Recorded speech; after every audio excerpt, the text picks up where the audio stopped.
आज हम लोग फिर से शॉर्ट टर्म्स डिफिनीशंस देखेंगे। ठीक है। पहले हम लोगों ने 15 डिफिनीशंस कल हम लोग देखे थे। आज हम लोग 16 से स्टार्ट करेंगे, जिसमें हमारा फर्स्ट है डिहाइड्रेशंस। डिहाइड्रेशंस में हमारा क्या होता है definitions: conditions resulting from excessively low levels of fluid in the body occurs when fluid output exceed fluid intake। Dehydration का मतलब क्या हो रहा है, हमारे बॉडी में, ठीक है, पानी का कमी हो जाता है। और ये कब होता है, जब जितना कि हम पानी पीते हैं उससे कहीं ज्यादा हमारे बॉडी से ये एक्सक्रीट आउट हो जाता है। ठीक है। जैसे हम अगर पूरा 24 आवर्स में हाफ लीटर या 1 लीटर पानी पी रहे हैं, बट हमारे बॉडी से ये उससे भी ज्यादा एक्सक्रीट आउट हो जा रहा है, जिसकी वजह से हमारे बॉडी में वो फ्लूइड का फुलफिल नहीं हो पाता है, जिसको हम लोग बोलते हैं डिहाइड्रेशन। नेक्स्ट हमारा है डिस्पनिया। डिस्पनिया में हमारा क्या बोल रहा है, लेवर्ड ब्रीथिंग और शॉर्टनेस ऑफ ब्रीथ और डिफिकल्टी ब्रीदिंग। मतलब सिंपल सा इसमें है कि हमारा ब्रीदिंग डिफिकल्टी या फिर शॉर्टनेस ऑफ ब्रीथ में सांस लेने में दिक्कत होना। जैसे आप 4th फ्लोर तक, 5th फ्लोर तक आप अगर जब सीढ़ी चढ़ते हो तो क्या होता है, सांस फूलने लगता है। थोड़ा रुक रुक के आप सांस लेते हो, या फिर दौड़ के आते हो तो जो आपका मतलब बॉडी को अगर ऑक्सीजन का नीड रहता है तो आप बहुत जोर जोर से सांस लेते हो, तो ये सब चीज हमारा डिस्पनिया में होने लगता है। ठीक है। नेक्स्ट हमारा क्या है, इलेक्ट्रोलाइट्स। इलेक्ट्रोलाइट्स क्या है, electrolytes are salts that conduct electricity and are found in the body fluid, tissue and bloods. Electrolytes क्या है, यह एक ऐसा इलेक्ट्रोलाइट है, मतलब साल्ट्स है, ठीक है, जो हमारे बॉडी में इलेक्ट्रिसिटी प्रोड्यूस करता है। ठीक है। और ये हमारा कहाँ पे फाउंड होता है, हमारे बॉडी में होता है, या फिर हमारे बॉडी के जो भी टिश्यू होते हैं उसमें हमारा प्रेजेंट होता है ये इलेक्ट्रोलाइट, और हमारे ब्लड में भी इलेक्ट्रोलाइट प्रेजेंट होते हैं। ठीक है। नेक्स्ट हमारा क्या है, extracellular fluid. Extracellular fluid में हमारा क्या बोल रहा है, extracellular fluid refers to the fluid outside the cell. हमारा बॉडी क्या है, सेल से बना हुआ है। बहुत सारे सेल मिल करके टिश्यू, टिश्यू मिल करके एक ऑर्गन, ऑर्गन मिल करके सिस्टम बनाते हैं, फिर हमारा बॉडी बनता है। ठीक है। तो जो हमारा सेल हुआ, ठीक है, उस सेल में जो हमारा फ्लूइड प्रेजेंट होता है उसको हम लोग बोलते हैं एक्स्ट्रा, सॉरी, उस सेल से के जो बाहर फ्लूइड होते हैं उसको बोलते हैं एक्स्ट्रा सेलुलर फ्लूइड। जैसे फॉर एग्जांपल, एक पानी का टंकी है, ठीक है, उसमें जो पानी भरा हुआ है, ठीक है, और वो पानी टंकी बंद है हमारा, और उस पानी टंकी के बाहर जो हमारा पानी हुआ, ठीक है, जैसे वही पानी टंकी को आप एक कुआं में रख दो या फिर नदी में रख दो, तो पानी के टंकी के अलावा जो पानी आपको दिख रहा है, अगर नदी में रख रहे हो तो जो नदी का पानी हुआ टंकी से बाहर हुआ, ठीक है, अगर कुआं में रख रहे हो तो कुआं में क्या है, वो टंकी से बाहर पानी है, तो वो जो बाहर का जो पानी हो गया ना, वो हमारा हो गया एक्स्ट्रा सेलुलर फ्लूइड। ठीक है। नेक्स्ट हमारा क्या है, एक्स्ट्रावेसेशन। ठीक है, leakage of medications from the veins into the subcutaneous tissue. हम अगर इंट्रावेनस, मतलब जैसे कोई भी मेडिकेशन है जो हमारा आईवी पड़ता है, मतलब वेन में पड़ता है या फिर मसल्स में पड़ता है, तो अगर कभी आप वेन में क्या कर रहे हो, मेडिकेशंस दे रहे हो, बट वो मेडिकेशंस देने टाइम, ठीक है, बाय मिस्टेकली वो वेन कहीं से पंचर हो गया है हमारा नीडल के वजह से, ठीक है, जिसकी वजह से एक लीकेज हो गया है। ठीक है। जैसे एक बैलून है, ठीक है, बैलून में क्या है, हमको पानी भरना है, ठीक है, उसी तरीके से बैलून है, उस तरीके से हमारा वेन है जिसके अंदर मेडिकेशन देना है। उसी तरीके से समझो कि अगर बैलून में हमको पानी भरना है और पानी सिरिंज से भर रहे हैं, अब उस सिरिंज से भरते टाइम पानी हमारे कहीं पे बैलून में अगर थोड़ा सा भी पंच हो जाएगा तो क्या हो जाएगा, वो जो भी हम पानी हम भर रहे हैं अंदर वो क्या हो जाएगा, बाहर लीकेज होने लगेगा। उसी तरीके से जब हम वेन में मेडिकेशंस देते हैं उस टाइम अगर वेन में कहीं पे भी पंच हो जाता है, ठीक है, जिसके वजह से वो मेडिकेशन हमारा वेन से बाहर आने लगता है और बाहर हमारा सबक्यूटेनियस टिश्यू होता है, उसी में हमारा लीकेज होने लगता है, ठीक है, उसको बोलते हैं एक्स्ट्रावेसेशन। नेक्स्ट हमारा क्या है, Glasgow coma scale, a scale to assess the level of consciousness of patient. ये एक ऐसा स्केल है, ठीक है, जैसे आपको अगर वजन नापना है, ठीक है, तो आप वेट मशीन से नापते हो। आपको अगर हाइट नापना है तो इंची टेप से नापते हो, ठीक है। तो वो सब एक इक्विपमेंट हुआ, एक टूल्स हुआ जिसकी वजह से आप मेजर कर रहे हो। उसी तरीके से ग्लासगो कोमा स्केल एक टूल्स है, ठीक है, जिसका यूज हम लोग करते हैं कि पेशेंट के कॉन्सियसनेस को चेक करने के लिए, ठीक है, कि पेशेंट जैसे आप अभी नॉर्मल हो कि हम जो भी वीडियो डाल रहे हैं, जो भी आपको समझा रहे हैं वो आप समझ रहे हो, आप किस टाइम में वीडियो देख रहे हो वो भी आपको पता है, कितने नंबर वाले स्टडी कर रहे हो डिफिनीशंस को वो भी आपको पता है, कितना टाइम हो रहा है वो भी आपको पता है, ठीक है, तो आप फुल कॉन्सियस हो, ठीक है। उसी चीज को हम लोग उस लेवल को चेक करते हैं पेशेंट पे कि अगर कोई पेशेंट है, ठीक है, तो ग्लासकोकोमा स्केल से हम उसका मेजर करते हैं, असेस करते हैं कि वो पेशेंट प्रॉपर तरीके से कॉन्सियस है या नहीं।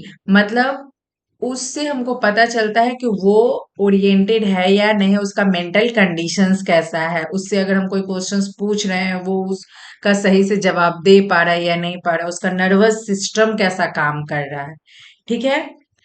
नेक्स्ट हमारा क्या है, intracellular fluid.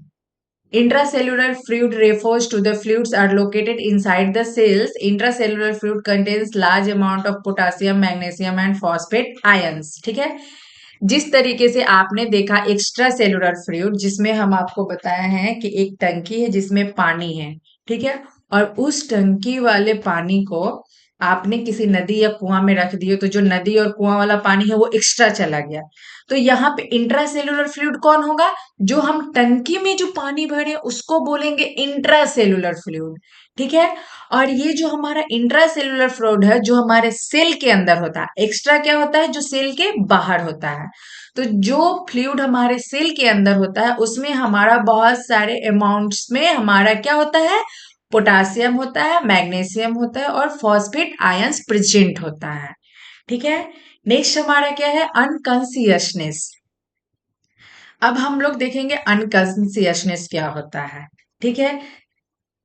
It means that the patient is unaware of what is going on around him and is unable to make purposeful movement. Unconsciousness में हमारा क्या है कि इसका मतलब है कि कोई ऐसा पेशेंट जो अनकॉन्सियस है उसको ये चीज पता नहीं चलेगा कि उसके आसपास में क्या हो रहा है या नहीं हो रहा है, और पर्पसफुल मूवमेंट में अनेबल होगा। मतलब कि अगर कोई काम है, ठीक है, जैसे पर्पसफुल कहने का मतलब है कि अगर पानी पीना वो हमारे लिए पर्पसफुल मूवमेंट है कि हमको पानी पीना है, उसके लिए हमको यहाँ से चल करके जहां पे पानी रखा हुआ है वहां तक जाना है, ठीक है, तो ये हमारा पर्पसफुल मूवमेंट हुआ, ठीक है।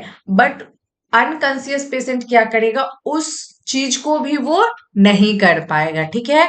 मतलब फुल्ली अनकॉन्सियस पेशेंट कहें तो जो प्रॉपर बेड रिडन पेशेंट होता है, जैसे आप लोग गांव घर में देखते होंगे कि वैसे बुजुर्ग पेशेंट है या फिर किसी को एक्सीडेंट वगैरह हो गया है जो बेड से उठ नहीं पा रहा है, चल फिर नहीं पा रहा है, तो वो ऐसा पर्सन हो गया unable to make purposeful movement, जो काम नहीं कर सकता है, कुछ भी उसको नीड भी है ना, बहुत जरूरी भी नीड है, फिर भी वो मूवमेंट नहीं कर पा रहा है, ठीक है। Unaware of what is going on around, जैसे किसी को देखते होंगे कि मैं सर में चोट लग गया है जिसकी वजह से वो मतलब उसका दिमाग ठीक से काम नहीं कर रहा है, हम कुछ भी बोल रहे हैं वो ठीक से समझ नहीं पा रहा है, ठीक है, वैसा पर्सन्स को बोलेंगे अनकॉन्सियसनेस।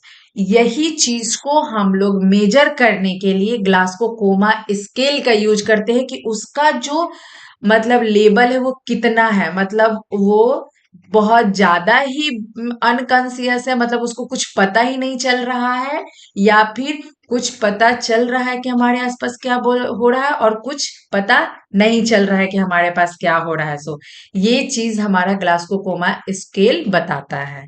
ठीक है, नेक्स्ट हमारा है hypovolaemia, a condition when fluid loss excess intake a fluid volume deficit exist. Hypovolaemia या फिर आप डिहाइड्रेशन, ठीक है, दोनों सेम ही कंडीशंस हमारा होता है। ठीक है, जैसे हाइपोवोलेमिया का मतलब हुआ कि हमारे बॉडी से फ्लूइड का लॉस होता है, ठीक है, और इतना लॉस होता है जितना हम की सेवन नहीं कर पाते हैं, मतलब कि जितना हम ले नहीं पाते हैं पानी, उससे कहीं ज्यादा हमारा लॉस हो जा रहा है। ठीक है, जिसकी वजह से हमारे बॉडी में फ्लूइड का कमी हो जा रहा है। ठीक है, जिसको हम लोग बोलेंगे हाइपोवोलेमिया। ठीक है, नेक्स्ट हम लोग देखेंगे hyponatraemia, not enough sodium in the body fluids outside the cell. ठीक है, हमारा इसमें क्या बोल रहा है कि हाइपोनेट्रेमिया, हम लोग अभी जस्ट इसके पहले हम लोग देखे थे इंट्रा सेलुलर फ्लूइड में, अभी हम लोग देखे थे कि हमारा फ्लूइड के अंदर सेल के अंदर जो फ्लूइड होता है उसमें क्या प्रेजेंट होता है, potassium, magnesium and phosphate. But हमारा यहाँ पे क्या बोल रहा है, हाइपोनेट्रेमिया, मतलब कि आउटसाइड द सेल, मतलब कि हमारा सेल से बाहर का जो भी फ्लूइड है, ठीक है, जिसको हम लोग बोलते हैं एक्स्ट्रा सेलुलर फ्लूइड, उसमें हमारा सोडियम यानी नमक, उसका कमी हो जाता है। ठीक है, नेक्स्ट हमारा क्या है, हाइपरनेट्रेमिया। हाइपरनेट्रेमिया में हमारा क्या बोल रहा है, ये हमारा ब्लड में सोडियम का लेवल बढ़ जाता है, जिसकी वजह से हम लोग को हाइपरटेंशन कॉज करता है। ठीक है, हाइपो मतलब एक्स्ट्रा सेलुलर फ्लूइड में अगर सोडियम कम हो जा रहा है तो उसको बोलेंगे हाइपोनेट्रेमिया, अगर ब्लड में सोडियम का लेवल बढ़ जा रहा है तो उसको बोलेंगे हाइपरनेट्रेमिया। ठीक है, नेक्स्ट हम लोग देखेंगे हाइपोकैलेमिया, जिसमें हमारा क्या है, पोटासियम का डिफिशियंसी होता है। ठीक है, मतलब हमारे बॉडी में पोटासियम चाहिए, इलेक्ट्रोलाइट चाहिए, ठीक है, वो पोटासियम कम हो जाता है।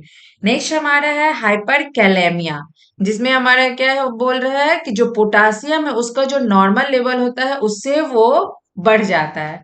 ठीक है, सिंपल सा आप समझिएगा, हाइपो, हाइपो मतलब कम होना, हाइपर मतलब बढ़ जाना। हाइपोकैलेमिया मतलब पोटासियम कम हो जा रहा है, हाइपर कैलेमिया मतलब पोटासियम का लेवल बढ़ जा रहा है। उसी तरीके से हम लोग देखेंगे हाइपोकैलेसेमिया, ठीक है, जिसमें हमारा बोला जा रहा है the absence of enough calcium in blood is known as hypocalcaemia, मतलब हाइपो मतलब कम होना, कैलेसेमिया मतलब कैल्शियम, मतलब ब्लड में हमारा कैल्शियम का लेवल कम हो जा रहा है। नेक्स्ट हमारा है हाइपर कैल्सेमिया, इसमें हमारा क्या बोल रहा है, हाइपर मतलब ज्यादा होना, कैल्सियमिया मतलब कैल्शियम, तो हमारे ब्लड में कैल्शियम का लेवल बढ़ जा रहा है। नेक्स्ट हमारा है हाइपोमैग्नीसेमिया, इसमें हाइपो मतलब कम होना, मतलब ब्लड में मैग्नीशियम का लेवल कम होना। हाइपर मैग्नीशिया मतलब हाइपर मीन्स हो गया कि ज्यादा, तो हमारा जो सीरम मैग्नीशियम लेवल है वो क्या हो जा रहा है, इसमें बढ़ जा रहा है। नेक्स्ट हमारा है हाइपोफॉस्फेटेमिया, इट मीन्स हमारा हाइपो मीन्स कम, तो फॉस्फेट का लेवल क्या हो जा रहा है, कम हो जा रहा है, किसमें, ब्लड में। हाइपरफॉस्फेटेमिया में हमारा फॉस्फेट का लेवल क्या हो जा रहा है, बढ़ जा रहा है, वो भी किसमें, हमारा ब्लड में।